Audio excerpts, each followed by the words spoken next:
exponentes, también muy fuertes, y primero a presentarlas, quiero hablar un poco, soy estudiante de historia igual, pedagogía en historia, y lo que ha significado la pedagogía en el contexto intercultural en la escuela ha sido un desafío, porque existen altas visiones de ver la interculturalidad desde adentro y desde afuera de la escuela, pensando que en un inicio de la historia el Estado lo que quiso es hacer pasar al pueblo del barbarismo, de lo inculto que fuimos, a ser civilizados. Y a ser civilizados porque hay una frase de los hermanos Munati, que fueron los primeros exponentes en las escuelas, de la mejor forma de evitar revoluciones futuras es enseñar las primeras letras a los niños. La mejor forma de acabar con las revoluciones actuales es enseñar las primeras letras a los adultos. Es importante hablar que el papel del sistema educativo es fundamental, ya que reproduce las estructuras, produciendo desigualdades. La escuela lo que hace, lo que creo personalmente, es reproducir la ideología dominante existente, impone sus conocimientos, y se impone culturalmente. Eso para nosotros como mapuche es una violencia simbólica y una violencia sistemática que ha existido desde que nos llaman y desde que fuimos colonizados por ello. Bueno, a mi izquierda tengo a la Daniel Marjorie Guayqui Hernández, quien es mujer, mamá, profesora de historia y poeta. Y aquí a mi lado tengo a la Mariana Rubio, que es licenciada en pedagogía en historia, es magíster en pensamiento latinoamericano de la idea y del grupo de trabajo Purifiqué de Peñaflor de la comunidad mapuche. Vamos a separar esta mesa, primero donde la Daniel Marjorie va a exponer, y luego cuando termine su plan, la idea es hacer una discusión sobre la temática que nos va a exponer.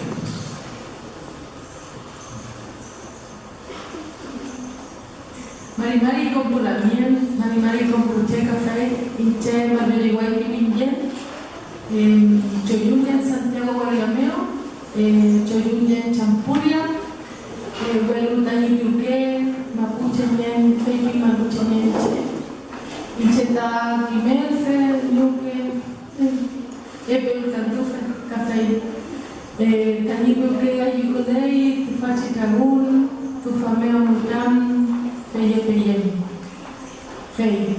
Bueno, los saludaba a todos, les decía buenas tardes ya por la hora, me llamo Marjorie Guayqui, estoy acá gustosa de la invitación, estoy también contenta, concuerdo con las palabras de presentación de la jornada, que de una forma muy amorosa también Marí las planteó.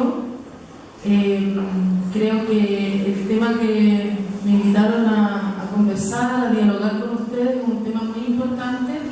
Llevo desde que me titulé trabajando en aula en diferentes espacios con diferentes perspectivas, alrededor de 10 años. Me titulé como profesora de Historia y Geografía, pero principalmente he trabajado en interculturalidad urbana. Eso significa que he estado en la atención de aula o en el rol de profesora con población mapuche, chilena e inmigrante. La presentación, más que todo el diálogo, lo que quiero hoy día plantear, me gustaría plantear algunas perspectivas que tienen que ver con la experiencia y las visiones que se plantean desde lo que yo he visto lo que yo he escuchado y lo que considero de un modo muy humilde que pudiéramos discutir. Creo que quería comenzar diciendo que la educación en general trabaja a largo plazo. La educación es un proyecto y me gustaría que rememoraran un poco las movilizaciones que, tal como lo hizo hace poquito el feminismo, nos situaron en la atención de la educación chilena. En ese contexto me gustaría comenzar diciendo que, bueno, de un modo un poquito con una aproximación histórica, la educación intercultural llega a Chile en un contexto en donde nace para atender, consolidar o fomentar la identidad de los pueblos originarios.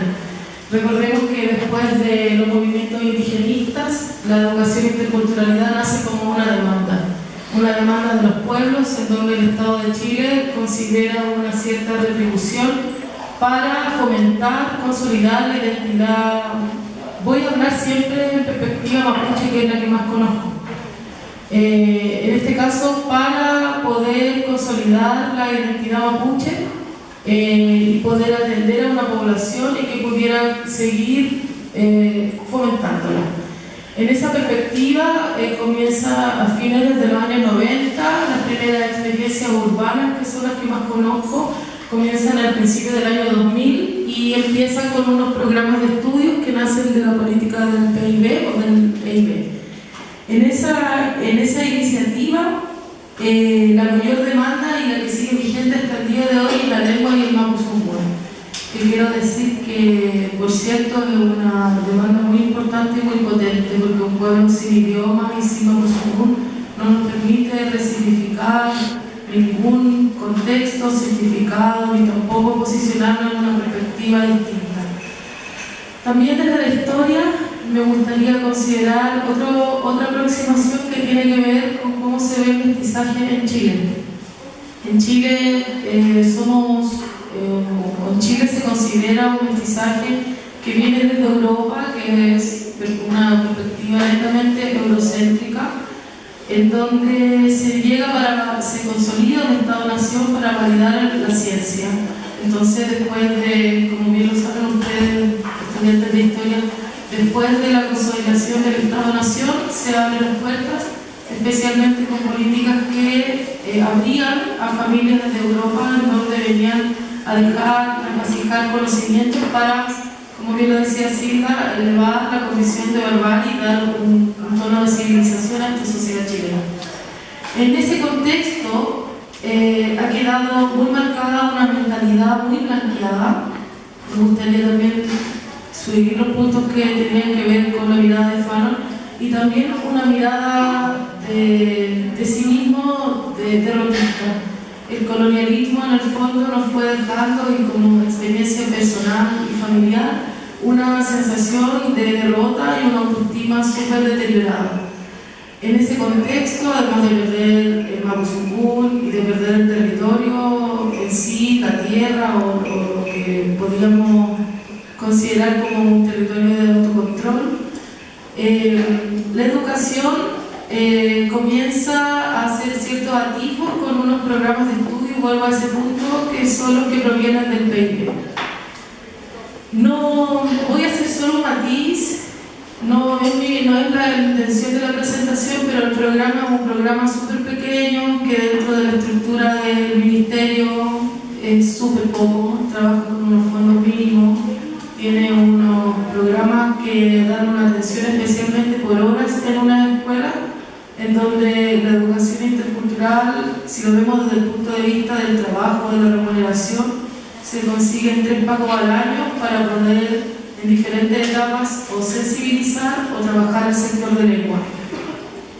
Bueno, ahora volviendo al aula y la experiencia, yo quería decir que trabajando esos programas desde el año 2013, conociendo un poco el Pichiqueche desde aulas, desde el jardín y desde la enseñanza básica, creo que esa experiencia de estar en aula y de poder situarme como educadora mapuche, primero potenciando mi identidad que nacía como una champurria en Santiago, con una historia familiar de derrota, con una pérdida del territorio, hija del despojo cultural, estudiante del Mapuzungún, y aún lo sigo siendo, chilcatufe de la lengua. Creo que quizás cuando sea una gran papá voy a poder decir que conozco todo el territorio mapuche y que tengo el tiempo suficiente para decir que soy una sabia. Ahora me planteo como simplemente un estudiante y una persona que intenta aportar la sensibilidad a un proyecto futuro, de un proyecto nacional que por un lado nos tiene con una derrota y una desazón de la muerte continua y de la pérdida de esperanza, en donde la educación abre un proyecto, porque en realidad hay una frase muy bonita que escuchaba la otra vez de unos lamines de Kurdistán, que decían que cuando el pueblo no se ve hermoso no se puede amar. Si nosotros planteamos la visión en el dolor y en la muerte, que es algo súper legítimo y que creo que es una injusticia tremenda a propósito de todo lo que sucede con las cadenas perpetuas, con la ley antiterrorista, con la tensión continua de muerte y de derrota y las memorias de guerra que están, creo que la educación permite inspirar a niños, niñas, profesoras y escuelas a que amen el pueblo mapuche, de una perspectiva de todo lo que el Kimun entrega, de aprender de una noción científica distinta, de entender de que cuando se abre el Mapuzungún en una escuela y un grupo de niños avanza en un nivel súper pequeño, que a lo mejor terminan diciendo animari, terminan entendiendo al alamien o a la niña que va desde una mirada súper amorosa, súper afectiva, desde ir a buscarla al aula, desde tomarle la falta, desde esperar que esté en la sala, porque dentro de la escuela es una mirada súper atómica y una pequeña semilla de amorosidad que dentro de los contextos en que se trabaja, que son periféricos y que en general están situados en una marginalidad del centro-periferia de Santiago, da una cuota de precisamente entender esa afirmación del proyecto mapuche.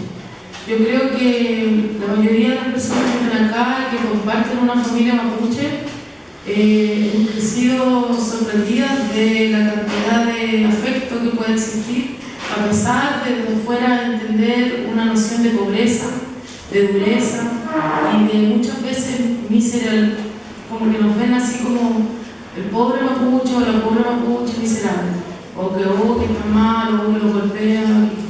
Pero yo creo que estar y crecer desde dentro con una solidaridad tremenda, en una familia extensa en donde no faltaba nunca la comida o nunca se dejaba de lado la identidad de una persona, en el sentido de que si venía de visita siempre bien atendida, o en fin, todo lo que ustedes pueden conocer dentro de la familia. Yo creo que el espacio de interculturalidad, y muchas veces por decisión personal, se toma para trabajar porque permite fomentar precisamente una cierta relación casi dialéctica entre formarte a ti misma y potenciar un proyecto. He podido afirmar desde la mirada interna de la educación de que hay muchas mujeres, hombres también que han decidido trabajar en la educación intercultural por una decisión personal, porque en realidad en ese espacio es donde realmente se es como es. Conversábamos antes de partir que en el espacio de interculturalidad y a modo personal yo no he recibido, como decir, oh no sé, la Lamien fue vestida, se rieron, el otro día escuchaba esas cosas, o la Lamien llega a la escuela o la tratan mal o algo así, para nada. Yo creo que he recibido todos los regalos que a lo mejor lamentablemente mi ancestro y ancestras anteriores y hasta el día presente en la lamentable dureza con que el Estado-Nación chileno enfrenta al pueblo mapuche, he recibido lo mejor. He podido potenciar mi forma de ver el mundo y he recibido principalmente el respeto y la aprobación de escuelas, de personas que te ven con la vestimenta, que te ven hablando en Mapuzungún y aplauden. He recibido, creo que la mayoría de los pichiqueches que reciben la educación intercultural son una semilla, porque llegan a la casa cantando en Mapuzungún, llegan contando que tienen una profesora mapuche que personalmente me habría gustado tener de frente y que me hubiera enseñado a ver la historia desde otro punto de vista y también la vida. Y eso es un apoyo, o sea, como un soporte tremendo para un proyecto futuro. Me gustaría decir que desde un punto de vista crítico, y que nunca se nos dice cuando nos estudiamos pedagogía, la educación debería situarse desde un punto de vista descolonizador de inmediato. La educación como proyecto no es un proyecto que se realiza a 20 años, vamos a hablar de descolonización, no. La diferencia de la historia educativa o del rol educativo que de inmediato se plantea desde un punto de vista descolonizado. No es así quizá la historiografía, no es así el método histórico que necesita construir ciertas fuentes o tener ciertas afirmaciones para decirlo. Yo creo que esa belleza es la que impregna. Personalmente, para ir cerrando algunas afirmaciones, creo que la educación intercultural, saliéndome de todo el punto de vista estructural del sistema jurídico, del análisis sociológico, sino que desde el punto de vista de la historia educativa y del aula, me parece que se me fue la idea porque me concentré, me emocioné más de aula. No, me parece que desde ahí se debería, como decía, firmar un proyecto descolonizador y desde ahí en adelante seguir construyendo. Estaba diciendo que inclusive estando en aula, compartiendo las actividades, enseñando cultura mapuche, insisto, como una estudiante, he podido reafirmar una construcción de mestizaje distinta que tiene que ver con la construcción champurria. En realidad, en aula y en la dimensión de la educación pública actual en Chile, las personas que reciben el programa y las que están en aula y las que no están en los colegios de excelencia o no están en los colegios, a lo mejor de la ELIT, que son las familias dueñas de Chile, están construyendo un mestizaje distinto, están construyendo una historia champurria o un cierto champurriaje, si lo adjetivizamos, en donde se van escribiendo a la identidad mapuche y van desarrollando sus distintas identidades. También actualmente hay una tensión con la inmigración. Estoy contenta también porque se ha planteado la educación intercultural desde el punto de vista originario. Recordemos que en América somos el único país que ha quebrado su raíz, en donde no tiene nociones de un pasado prehispánico. En un proyecto en donde desde el feminismo se conoce como el proyecto de Ayayara, en donde esa memoria o ese blanqueamiento intencionado que se hizo como una ideologización de la dominación del exterminio, remueve a la escuela con esta inmigración de la población haitiana, de la población latinoamericana que está en aula actualmente. En sala, yo creo que la educación intercultural viene a transformar la educación actual, viene a transformar los parámetros de cómo la entendemos, viene a transformar lo que habíamos conocido como identidad, permite hablar de identidades, permite pensar un proyecto como lo he reiterado, pero por sobre todo habla de un mestizaje distinto. Creo que eso es más o menos. Y me gustaría decir que me parece que la educación intercultural, si se transforma el significado de lo que se entiende por educación intercultural, debería ser una demanda actualmente nacional. Una demanda de las personas que están en las organizaciones de educación, una demanda en donde en realidad la educación intercultural nos viene a acercar a la pertinencia en un contexto latinoamericano, en un contexto geopolítico y en una mirada de proyecto y de formación de personas. Somos Chile, el país más blanco, el país más capitalizado, el país más discriminador y el país más excluyente. Santiago, la sociedad más discriminadora, en donde los localismos no me permiten conocer quizás una persona que vive en Vitacura, porque mi condición de vivir en Los Prados, en Quinta Normal, que son las comunas que yo generalmente me desenvuelvo, no me permiten conocer más allá porque tengo un trabajo que tiene 1 hora y media de distancia, porque tengo una condición de trabajo que no me permite conocer. La educación intercultural nos invita a conocer y a abrir nuevos caminos para entendernos en relaciones de identidad, de respeto, de simetría, en entender la ciencia de otro punto de vista, en potenciar la oralidad, de potenciar la genealogía latinoamericana, y eso se vuelve un valor. Pero es un valor, depende de dónde me sitúo. Como toda situación, como toda posición política al respecto, tengo que tener una posición y saber desde dónde la defiendo y de dónde estoy mirando y lo que estoy viendo.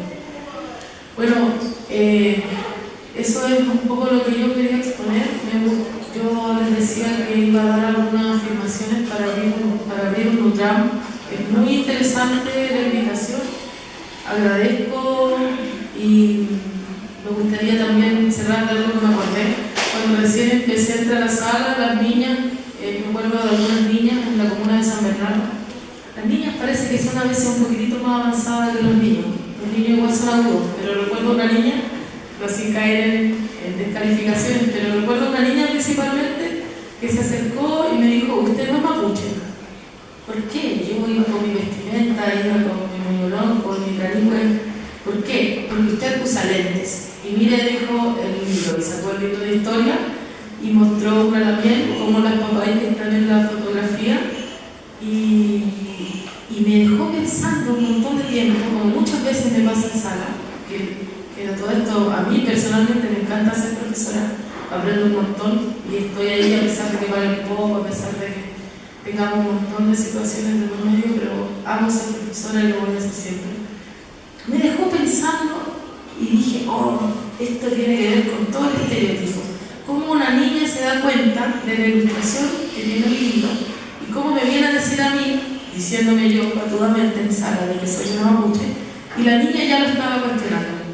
Entonces, con esa última afirmación, me gustaría dejar abierta la palabra, una vez más decirle Mayun Kelem, a mi Mayel, Ulamien, eso, agradecida, terminando mi palabra.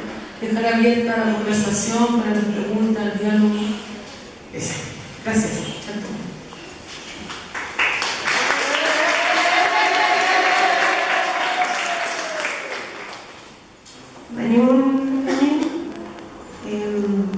Bueno, vamos a las palabras en realidad. Si alguien tiene alguna consulta en particular en cuanto a su aplicación, el que uno dentro de la escuela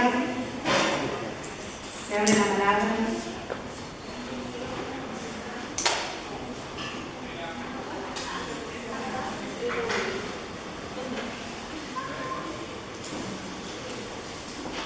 Hola, aún yo lo digo marginal porque no me siento propia, estoy cumpliéndome. Hola. Mira, refiriéndome tal vez el propio, refiriéndome al tema del estereotipo, ¿cierto? Nosotros realizamos esta exposición de un área y estábamos en la duda sobre la vestimenta al momento de tomar las fotografías. Y yo decía, bueno, ¿las tomamos con su vestimenta típica o quieren salir como andan más en lo cotidiano?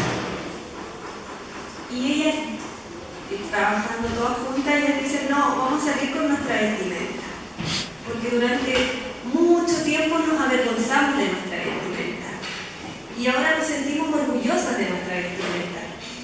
En uno de los relatos Octavio dice, a mí me daba miedo el estereotipo, ¿cierto? De decir, pues estoy vendiéndola así a la gente.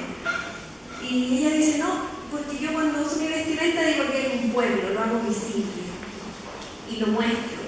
Y durante mucho tiempo se nos trató de indias, entonces ella hacía la memoria al colegio. Y en el colegio nosotros jamás podíamos ir a vestir así, y además nuestros padres y nuestras madres tampoco nos enseñaron a usar la vestimenta, ni a transmitir el lenguaje, ni el idioma, ni nada de su cultura cuando llegaron a Santiago, porque cuando llegaron a Santiago tenían que invisibilizar su cultura. Entonces decían, y ahora no, ahora nosotros acá en Santiago nos estamos dando cuenta que nosotros podemos mostrarnos y ser nosotros. Entonces está como el juego así, está estereotipado, pero ellas van y toman eso y dicen, no, esto yo lo quiero mostrar, yo soy así, durante mucho tiempo no se me dejó ser. Y lo vuelvo a reconstruir y se lo transmito a mis hijos. Y hay un trabajo muy bonito en el rol que jugamos las mujeres, las madres, en la transmisión hacia los hijos, porque los hijos de ellas sí no sienten vergüenza, al contrario, y ellas dicen ahora, los niños son muy distintos a lo que fuimos nosotros, ellos lo viven de la misma manera como lo vivieron ellas. Pero sí, el colonialismo ahí sigue, ¿cierto? Hay una de las, por ejemplo, lo que tú decías tiene que ver con los estereotipos y dice, yo no parecía mapuche, y yo no parecía mapuche porque era blanca. Entonces también está como el juego con el color de la piel, el juego con la ropa, el juego con la vestimenta, cómo me represento mapuche, cómo se nos ha enseñado un estereotipo también de ser mapuche, todo contestado, incluso de moda, ¿no? Entonces, oye, somos de carne y hueso, no todos quizás usamos nuestra vestimenta, a veces también lo usamos y me siento orgullosa de que es un lenguaje, pero lo más importante que también lo hacemos los profes es que podemos tener el privilegio de poder transmitir. Entonces yo no sé, acá los chicos, la niña que están acá, los jóvenes que se están formando, cómo logran o cómo ven también ese transmitir en la escuela, porque en definitiva tienen un poder súper grande, ustedes, porque los que van a ser profes van a estar en aula, van a estar en una sala de clase y donde los niños van a estar sentados tal cual están ustedes, nada más que ustedes van a estar de pie y los niños los van a estar escuchando.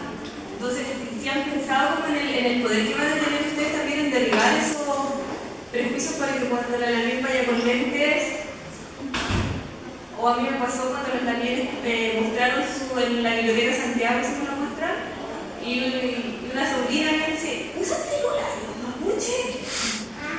Pero ella estaba así como, ¿pero por qué están en la ruca? Entonces, porque así ellos lo ven en el libro de historia. Entonces, si ustedes han pensado también en ese poder que van a tener en la sala, si es que van a ser profes, no sé si se han ido a la labor.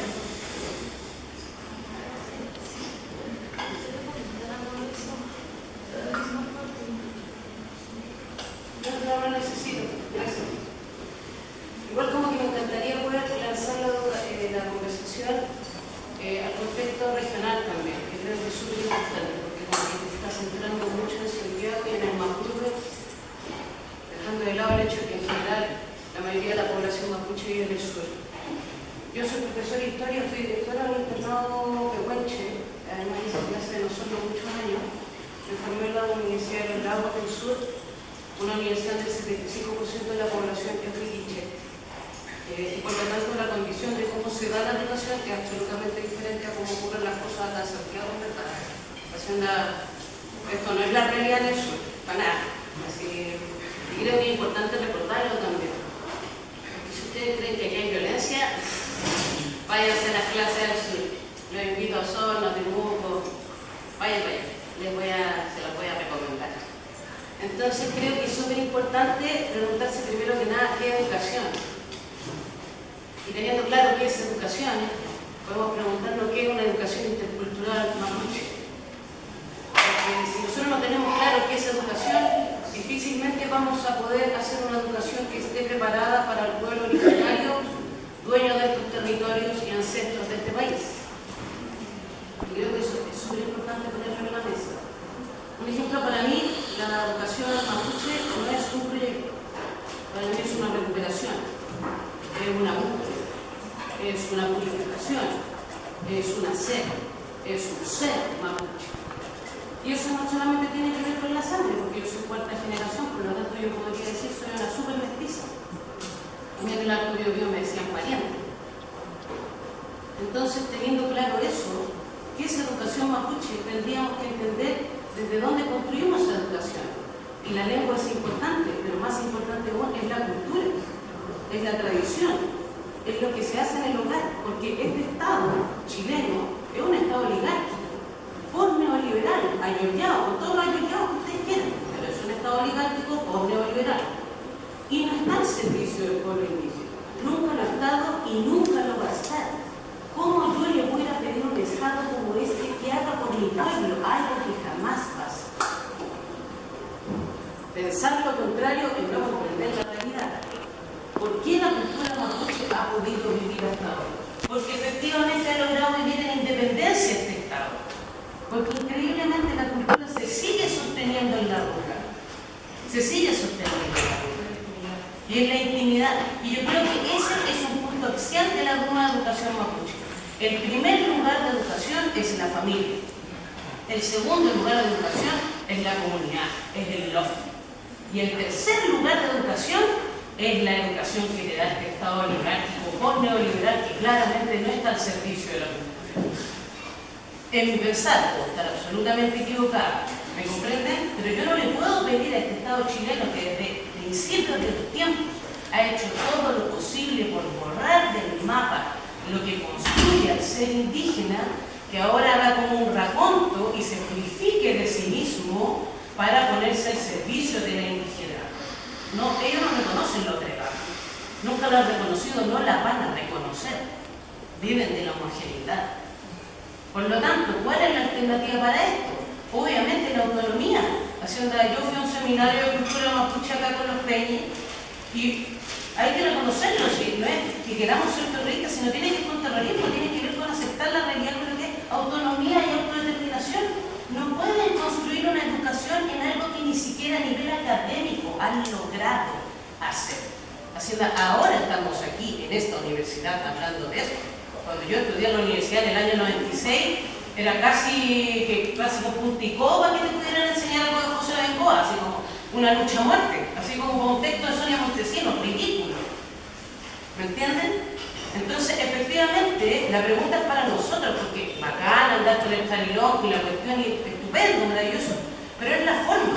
Nosotros necesitamos buscar la cultura en nuestro interior, necesitamos volver nosotros a nuestro territorio, necesitamos ir donde las niñas, conversar con los abuelos, necesitamos ir a Lundrán, conversar al mapuche desde Santiago es súper bueno y de seguro que va a producir movimiento académico, lo que es bueno, porque lo académico al fin se podría poner al servicio de lo popular, que es lo que supuestamente para lo cual fue creado, universidades, no vamos a meternos en ese debate del terror.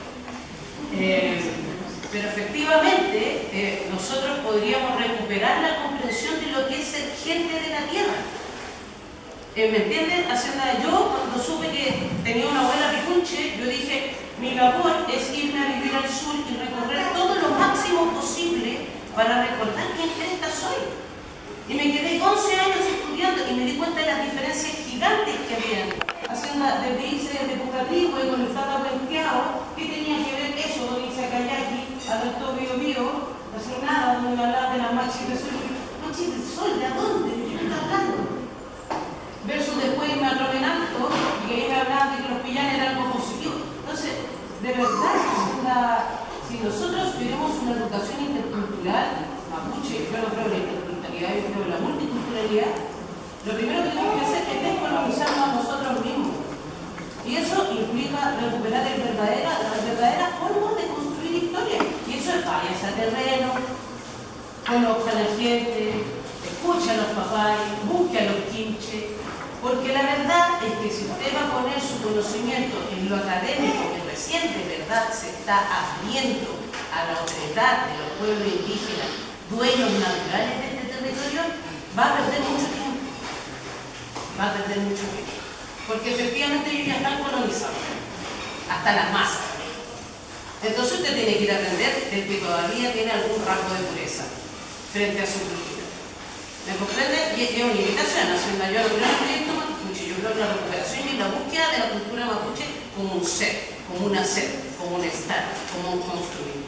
Y eso no es una identidad que nosotros tengamos que crear, porque es una identidad clara, está hecha, está definida. Ahora, ¿cómo nosotros nos permeamos frente a eso? Eso ya es otra pregunta y tiene que ver con qué soy. Entonces, eso. A mí me parece que todo lo que me parece interesante quizá uniendo algunos puntos de lo que quiero decir.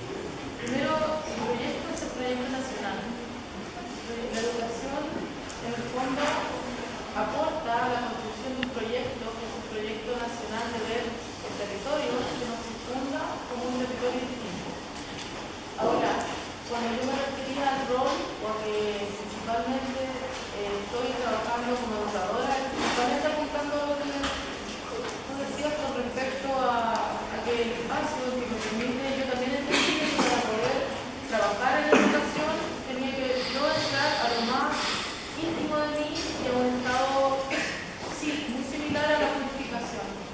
a encontrar ese común en una profunda sensibilidad, y lo primero que hay que hacer es recorrer la familia. Y lo último, yo creo que es importante lo que tú dices, porque sabes que no se escucha tanto, porque precisamente entender los territorios o entender la territorialidad es lo que nos permite construir ese cierto proyecto, que a mí me parece que apunta a considerar un proyecto nacional. Yo creo que son muy sabias las palabras que dice y que tienen mucha razón. En realidad, claramente la experiencia que yo transmito es en la región metropolitana, como no estaba en el sur, pero tiene que ver con todo lo que tú apuntas, pues volver a lo popular, volver a la familia, volver a, en realidad, sentirse mapuche desde un sentir. Y ese sentir te lo da precisamente las relaciones con la familia, con los papás, las papás, con los chachay que nos transmiten una forma distinta de ver, con las ñañas, con la experiencia de estar en ceremonia, con el sentirse hablando mapuzungún, con sacar la intimidad al espacio público. Eso es más o menos, sí. Y no sé si alguien más quería... Estoy llevando el micrófono a lo posible.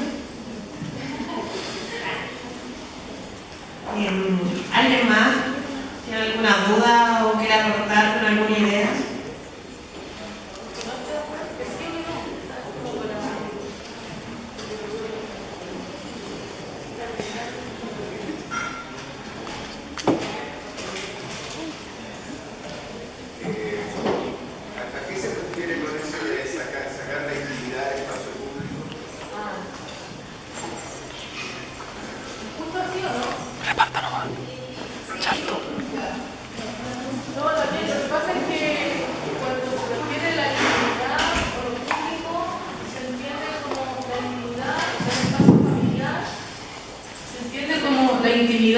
El espacio familiar o el espacio de tu propia forma de ver el mundo que antes, o que el conocimiento, ¿cómo lo explico?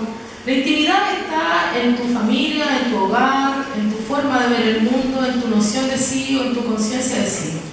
Cuando se dice sacar esa intimidad al espacio público es porque tú sacas tu experiencia o esa conciencia de ti mismo, o la relación familiar, o la relación del hogar, o la relación de la ruca o de la familia, que es parte de tu historia personal, a un espacio público que puede ser la escuela, este encuentro, la sociedad en general. La micro, o sea, un espacio en donde se comparte lo público, entendiendo, a ver, ahí nos sirven como los derechos humanos, entendiendo como lo personal y lo social, lo público, lo que es íntimo. Eso.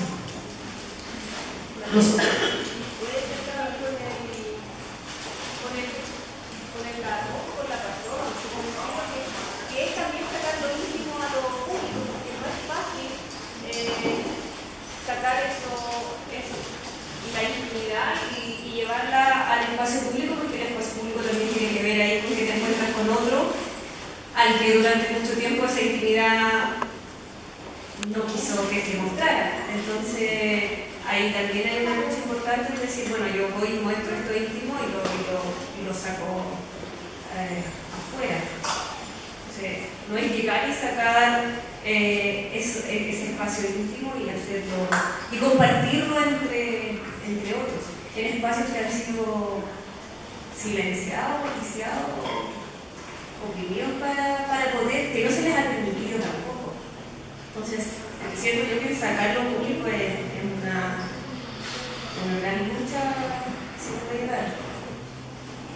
Y se ha guardado por protección. Y claro, y guardado ahí, conservado. O sea, yo creo que en estos tiempos de complejidad social, en estos tiempos en donde uno presenta un problema o piensa un problema y se encuentra con un montón de puntos que tienen en común, la intimidad se vuelve un valor. Pero hay que tener, como dices tú, un cierto nehuén y el corazón súper grande para poder llevarlo adelante. porque curiosamente en estos espacios que son más sociales no hablamos de nuestra intimidad. Yo creo que me da a pensar con lo que tú dices, por ejemplo, que toda esta sociedad exitista, capitalista, generalmente hablamos de lo que nos va bien. Tenemos redes sociales, pero de lo que nos va bien, de donde hablamos nuestros éxitos, pero la intimidad y a lo mejor la historia personal, la conciencia así como sujeta histórica ha estado siempre olvidada un poquito. De hecho, no está considerada ni tampoco en lo cotidiano. Somos capaces de reconocer algo súper sencillo, que yo creo que lo ha dicho la historia social, que el 90%, si es que no más, de Chile tuvo hasta una tercera generación no conocer los zapatos, tener un trabajo forzado, estar en una condición de marginalidad y tener una conciencia en donde nos sitúa en una posición distinta.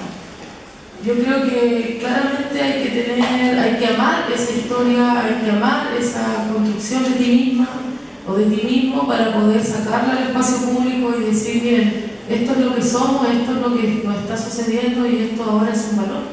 Porque yo creo que principalmente cuando uno se reconoce con la transparencia de lo que tiene bueno y malo, con los dolores y los valores y tu acto heroico y tus derrotas, yo creo que ahí sinceramente eres una persona que se está purificando, que está siendo un poco transparente contigo mismo y que tiene que ver con, que a lo mejor desde los más mapuches tiene que ver con llegar hasta entender. No me quiero aventurar en estas relaciones espirituales, pero sí entender un poco lo que está dentro de ti, que tiene que ver con tu pili, con lo que tú realmente eres, lo que te has construido.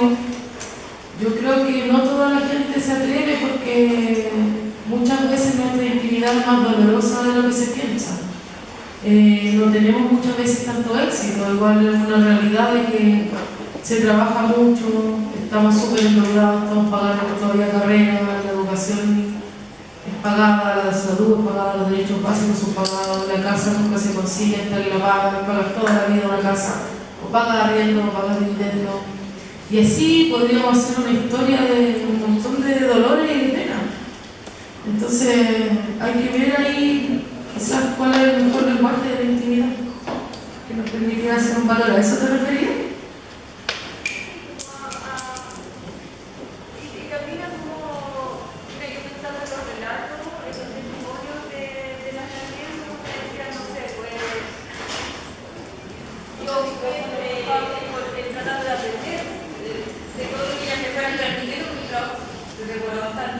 Entonces me decía, no, es muy importante el tiempo, la escucha. ¿Cómo defines su cultura? Oír, escuchar. ¿Cómo tu vida íntima, más que la vida íntima, es como lo cotidiano? Más que la vida íntima, ¿cómo saco lo cotidiano afuera? Porque lo cotidiano finalmente es lo que transforma una sociedad. Que la sociedad puede por fuera inventar eslogan y ponerse todas las poleras aquí con un eslogan, pero si en lo cotidiano la vida sigue funcionando igual, no hay cambio. Pensaba en lo que dice la compañera ya. A mí me invitaron ahora por primera vez a una escuela intercultural y con todas las dudas mil para preguntar. Pues yo voy a ¿qué onda? ¿De qué se trata esto? Porque hasta hace poco para mí entonces la escuela, yo decía, ya estoy súper clara que la escuela reproduce las desigualdades sociales. Si la escuela, así súper bien, si la escuela reproduce las desigualdades sociales, ¿por qué yo, que estoy en contra de la desigualdad social, quiero estar en la escuela? Entonces me pongo al servicio de reproducir la desigualdad social. Entonces, ¿por qué? Claro, ¿por qué le demando a la escuela algo que a la escuela no le interesa? O sea, ¿cómo entro yo como profe a jugar en ese espacio que a la escuela además no le interesa que yo lo esté dando? Creo que ahí hay un trabajo, o sea, si nosotros no tenemos esa conciencia de que a la escuela no le interesa, vamos a pensar que la escuela lo va a solucionar, como que es tema de la escuela solucionarlo. Entonces, la escuela sabemos que no lo va a hacer. A mí una vez me tocó una alumna que me dijo, profe, pero esto es súper antidemocrático. Si la escuela no es democrática.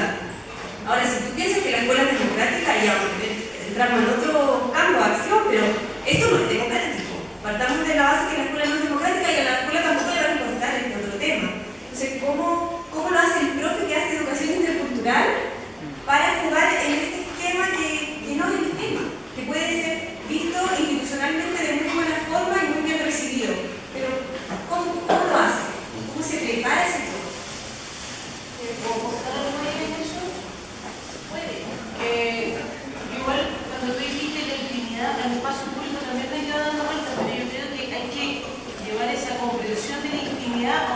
aún más íntimo y que tiene que ver con algo que yo también enuncié antes, que tiene que ver con la otredad, pero cuando yo hablo de otredad hablo de la capacidad de comprender nuestras creencias íntimas, yo creo que ese sí de verdad es el espacio más íntimo y que requiere mayor valor de todo. Porque acá cuando hizo la introducción la miel, no me acuerdo de su nombre, la de don Pedro, ella habló de la frase de Barba Arana de mapuche flojo, mapuche borracho, mapuche hediondo, mapuche sucio. ¿Cachai? Y la verdad es que efectivamente ser mapuche, y yo sí voy a entrar en el espacio espiritual, ser mapuche, ser el que se es, ¿sí? Volverse un ser humano, pasar por una región, elegir por voluntad ser un mapuche, ¿ah? Llegar al Julio A, ir más allá. ¿Qué es ser un mapuche? Ser un mapuche es alguien que está en una profunda conexión con la tierra, con la Ñuque Mapu, ¿ya?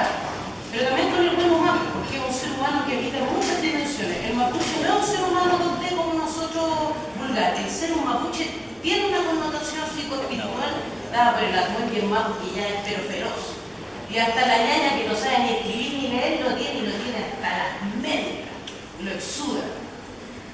Y esa creencia hace que efectivamente ellos sean permaculturales, sean defensores medioambientales, sean los guardianes de la tierra, no generen excedente económico, no les interese ser ricos, tampoco ser famosos, tampoco ser victoriosos. Ellos son los guardianes de la tierra. Ellos son los que se pasean al neoliberalismo. A nosotros nos convencieron íntimamente en nuestro cráneo que el hecho de que ellos no quieran acumular excedente es igual a flojo. Y la verdad es que el mapuche no quiere acumular excedente, es el relato de su grandeza. Porque ellos respetan los ciclos de la tierra y no la destruyen. Ocupan solo lo que necesitan y trabajan solo lo que necesitan. Y hay espacio para el migrante, y hay espacio para el EP, y hay espacio para el UL, y hay espacio para el campus, y hay espacio para la vida. Entonces a ellos les enseñaron y nos enseñaron que ser un ser humano era algo de lo que había que avergonzarse. Y no estar histérico trabajando por el mundo para producir riqueza era ser flojo.